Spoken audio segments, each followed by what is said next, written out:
Decidi gravar esse vídeo trazendo a minha opinião sobre a Unreal Engine para o setor de arquivis. A gente vai mostrar aqui alguns pontos negativos e positivos, algumas vantagens e desvantagens, além de algumas comparações e saber se vale realmente a pena para você estar migrando de software ou não. E qual é o grande motivo das pessoas estarem querendo migrar para a Unreal Engine?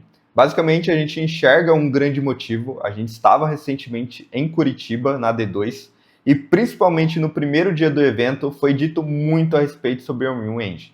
E esse grande motivo que a gente enxerga é o tempo de renderização. Por a Unreal utilizar renderização em tempo real, então a gente consegue tirar muito mais rápido as stills e também, principalmente, ganhar muito tempo nos vídeos.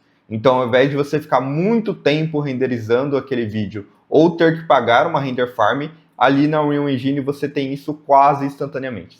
Se alguém falar para você que é instantâneo, é basicamente mentira. Hoje a gente utiliza o Movie Render Quill, que é um plugin nativo da Unreal Engine, que a gente consegue melhorar um pouco alguns parâmetros de renderização e aí acaba gerando mais samples de imagem, o que faz a renderização demorar um pouco mais, mas nada se compara com uma renderização, por exemplo, do Corona. Vamos agora falar um pouco sobre os processos, então o que acontece antes do render, porque isso também é importante.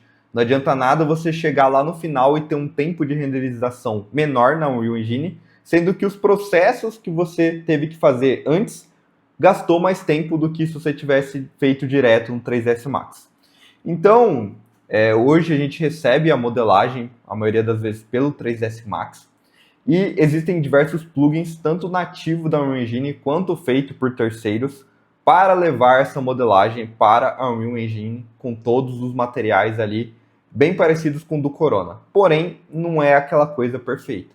Então você vai perder um tempo ali melhorando esses materiais que foram feitos para a Corona. Normalmente os assets que a gente tem de alta qualidade, eles já vêm com os materiais para o Corona. Então você vai perder um tempo tratando esses materiais na Unreal Engine. Fora que se você estiver fazendo interativo, você vai perder um tempo ainda maior, porque você vai ter que otimizar esses materiais que eles não vêm otimizados de maneira alguma. Mas isso a gente vai falar um pouco mais para frente.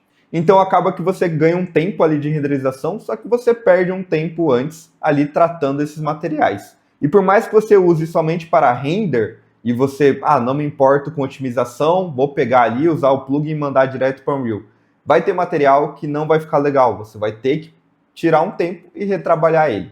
Uma outra coisa que a gente tem que comentar aqui é a respeito da curva de aprendizado. Vai ter muitas pessoas que vão falar que a curva de aprendizado da Unreal Engine ela é mais complicada e tudo mais, porque ela é uma engine. Então você tem muita coisa ali dentro que você nunca vai utilizar, principalmente se você for para ela para fazer renders de animação. Eu e meu time que mexe com programação, a gente deve usar 60% que a Unreal tem para oferecer, isso chutando muito alto, tá? Então vai ter muita coisa ali que você nunca nem vai tocar, coisas relacionadas ali à destruição, programação, interfaces, claro, se você não for fazer interativo.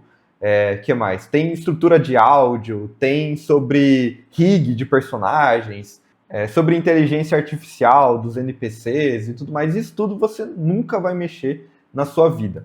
Então, quando você entra pela primeira vez, aquilo tudo pode até te assustar um pouco. Mas, cara, se você já aprendeu Corona, já aprendeu Max, não é muito mais difícil do que isso. Não é todo esse monstro que as pessoas colocam. Claro que no começo, sempre aprender num software é um pouco mais complicado, depois você vai pegando um jeito, depois você vai melhorando suas skills. E no final você consegue ali ter masterizado esse software depois de um tempo. Agora vamos falar um pouco sobre qualidade. Vou deixar na tela um estudo que eu fiz há um tempo atrás. Essa cena é bem conhecida, acho que você já deve ter visto ela por aí. Um render somente de iluminação, comparando o Corona com o Unreal, lembrando que esse render foi feito com o Unreal 5.1. Então, de lá para cá, houve uma melhora no lumen e nos rebatimentos, tá? Então, tá um pouco desatualizado esse estudo. Mas a gente pode observar que em questão de iluminação, rebatimentos, o Corona ele tá na frente. Claro que você vai achar umas pessoas que são muito fora da curva e conseguem renders extraordinários com o Unreal Engine. Sempre tem essas pessoas fora da curva. A questão é que você não pode usar a exceção como regra. Você provavelmente já conhece alguém ali que usa Enscape ou que usa Lumion e que tem um resultado absurdo. Mas a questão é que é muito mais fácil você atingir um render realista no Corona, claro, tendo os processos certinhos, sabendo o que você está fazendo, do que atingir essa mesma qualidade na Unreal.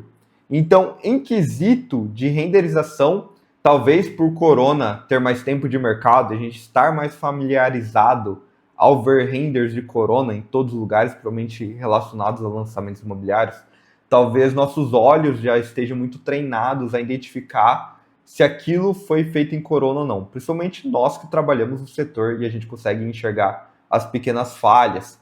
Mas você tem que ver se para o seu cliente faz sentido isso ou não, porque ele vai estar querendo uma imagem comercial para vender essas unidades. Esse é o grande motivo por trás, que é a venda.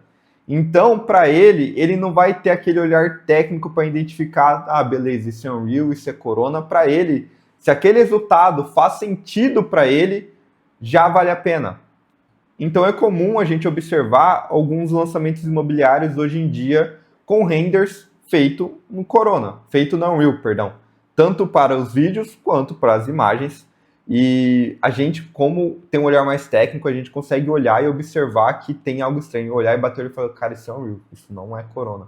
Mas para o público-alvo, que não tem um olhar técnico, e para o cliente, talvez isso não importe, porque aquele resultado já é muito ótimo para ele conseguir os resultados que ele quer lá na frente.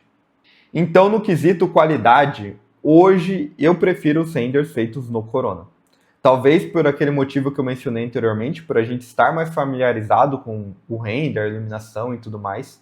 Então, eu enxergo mais os renders em Corona e eu vejo uma qualidade geral melhor. Claro que sempre tem aquelas pessoas que são fora da curva e conseguem resultados extraordinários, né? Porém, a Unreal Engine está cada vez mais evoluindo, principalmente a cada atualização melhorando o lumen, rebatimentos, reflexos e tudo mais. Se você comparar principalmente os reflexos da 5.0, que foi há 1 ano e meio atrás, mais ou menos, e hoje da 5.4, você vai ver uma baita diferença. Então, a questão é que um dia os renders da Unreal podem superar os renders do Corona no quesito de qualidade. E conforme isso vai se tornando mais normal do mercado, vai tirando aquele senso de estranheza que a gente tem ao ver um render da Unreal. Agora vamos falar de um outro assunto que é a respeito dos interativos, que é algo que o Corona não consegue oferecer para você. E basicamente, se você já tem ali a cena pronta na Unreal, que você utilizou para fazer os renders, para fazer o vídeo, transformar isso no interativo é muito fácil, você já está ali meio caminho andado. Então, antes de a gente entrar nesse assunto, eu queria dividir um pouco aqui o público, tá? Então, de um lado, a gente tem aquela pessoa que quer aprender o interativo para ofertar para o seu cliente. Então, ele tem um produto a mais na esteira de produto. E essa pessoa aqui que quer aprender o interativo, a Unreal Engine, para fazer interativos, para ofertar somente os interativos e se especializar nisso daqui. Qual que é o problema dessa pessoa aqui? O problema é que quando você está aprendendo sobre renderização, você tem um olhar muito mais artístico.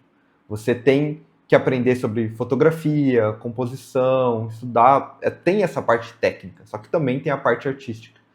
Já quando você migra para a interatividade, isso daqui vira basicamente programação. Você tem que estudar a lógica de programação, você tem que estudar como os nodes funcionam, você tem que estudar como a lógica por trás da Unreal funciona. O que acontece é que mesmo que seja o mesmo nicho, são duas áreas totalmente diferentes. Você tem que estudar e ter expertise em duas coisas muito diferentes. A única coisa que basicamente tem de igual de uma para outra é relacionado à modelagem, relacionado a você conseguir fazer texturas, conseguir fazer iluminação de uma forma realista e tudo mais. Mas, por exemplo, desse lado, você tem que estudar otimização de cena. Se você trabalha com Unreal só para vídeos e imagens, você não tem que se preocupar com isso. Afinal, você não vai mandar um executável para o cliente. Se você está desse lado, esse negócio tem que rodar no computador do cliente, ou você não pode chegar para ele e mandar ele comprar uma 4090 computador de 15 mil porque você não soube otimizar a cena.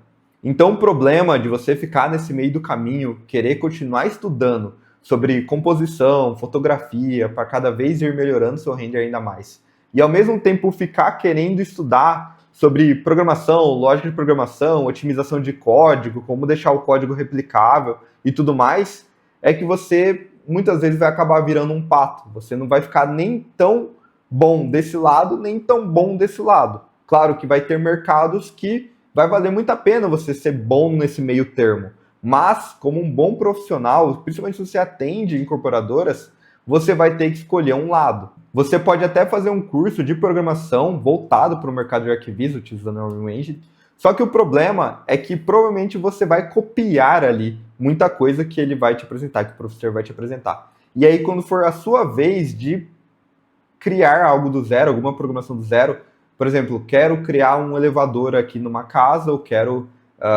sei lá, estou fazendo um edifício, quero que eu pulo na piscina, e aí faz um splash, e aí a câmera suja de água, e depois o player sobe. Então, se você for criar isso do zero e você não achar nenhum tutorial no YouTube que ensine exatamente, você vai penar muito para desenvolver. Fora que provavelmente você vai criar um código muito sujo, muito poluído, e esse código não vai ser replicável. Ou seja, quando você quiser levar esse código para outro projeto, você muitas vezes vai ter que levar a piscina inteira. E isso não é muito viável. O que acontece é que você vai ficar fazendo um Ctrl+C, Ctrl+V de código de um lado para o outro. E no final, se vale ou não vale a pena você aprender sobre a Unreal Engine. Na minha opinião, vale muito a pena. Afinal, ela é um software muito completo. A cada atualização dela, eles trazem muitas novidades e trazem melhora no quesito de iluminação e reflexos e tudo mais. Então, tem aquele ditado que sempre quem chega primeiro acaba bebendo água limpa. Então, vale muito a pena você dar uma olhada, ficar de olho, aprender o Unreal Engine, que ela não é esse bicho de 7 cabeças que o pessoal fala. Isso a gente está falando de renderização. Já se você for para a área do interativo, na minha opinião, também vale muito a pena. Afinal, os passeios interativos hoje ainda são uma grande novidade do mercado e são muito bem remunerados. Então, mesmo que você oferte um passeio interativo que você só copiou os códigos ou já pegou um código pronto de algum outro lugar, você já consegue ter um ótimo produto ali na sua esteira de produto para ofertar para o seu cliente. Agora, se você quer se especializar no interativo, o que eu aconselho hoje é ir atrás de algum curso mais pesado, focado em programação. Então você tem vários cursos ali mais voltados para o setor de games que vão te ensinar ali programação para Unreal Engine. Você ainda pode continuar nas blueprints, você consegue fazer basicamente quase tudo nas blueprints, não precisa necessariamente ir para um C++ e tudo mais. E se você gostou desse vídeo, eu convido você a dar like e se inscrever nesse canal, afinal estamos começando a criar conteúdo agora e isso mostra que você está muito interessado e que você quer ver mais conteúdos como esse, tá? Quem sabe no futuro a gente traga alguns tutoriais sobre o Unreal Engine para o mercado de arquivistas. E se você tem o interesse em ofertar passeios interativos para os seus clientes, eu convido você a conhecer o nosso template interativo, onde lá já tem uma biblioteca pronta, voltada para o mercado de arquivistas. Então, seu cliente vai poder mudar o horário do dia, trocar os revestimentos, trocar os mobiliários de forma animada, acender e apagar as luzes, ligar a TV, tem drone com plano de corte, que você tem o corte da casa ou do empreendimento com pontos de interesse. Então, tem muita coisa legal. Vale muito a pena você dar uma olhada. Tudo isso feito da forma mais rápida, para você fazer isso da forma mais rápida e intuitiva possível, tá? E lembrando, como a gente comentou anteriormente, se você está migrando para o Unreal Engine e você quer ir para lá para fazer seus renders de animação, você basicamente já tem a parte mais difícil feita, que é configurar a iluminação, os materiais e tudo mais. O restante, para fazer o interativo, é só clicar e arrastar utilizando o nosso template. Agradeço a sua atenção e até a próxima.